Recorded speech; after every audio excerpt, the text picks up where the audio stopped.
And you know, image is everything, especially in politics. Remember the debates between Donald Trump and Hillary Clinton? Well, even then, an Atlanta-based body language expert predicted that Trump would come out on top because of his alpha male gestures and demeanor. I checked in with her again about how some Democrats running for president are trying to stand out in a crowded field. So the first one is Bernie Sanders. Previously, his gestures varied with a lot of upward sweeping, hopeful, the future, how great we can be. And now, it reflects the times, he has much more frequent downward, pointing downwards over and over again as he speaks to emphasize this message. The next candidate, Beto O'Rourke. All of his gestures are very authentic.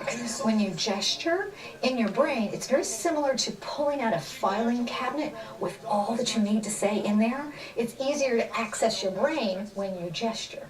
So it may be that he's new to this and he wants to be saying the right thing, so he's gesturing to get all that good information out. Now, Patti, she's not running for president, but a lot of people are talking about Alexandria Ocasio-Cortez. Yes, they are. We call her AOC, right, for short. What do you think about her? One of the things I see that's very much her body language is a forward, forceful movement. Her head goes forward, her upper body goes forward.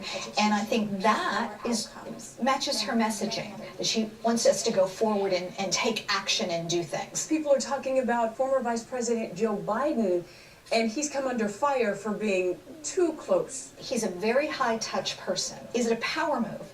Could that person that you're touching do the same thing to you? Would it be appropriate for their level of power? And if not, then that is on the border of harassment. That's intrusive. That's dominance showing.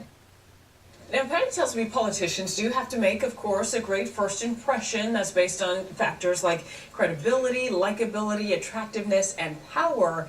They have to have at least a number of those, of course, to get our vote.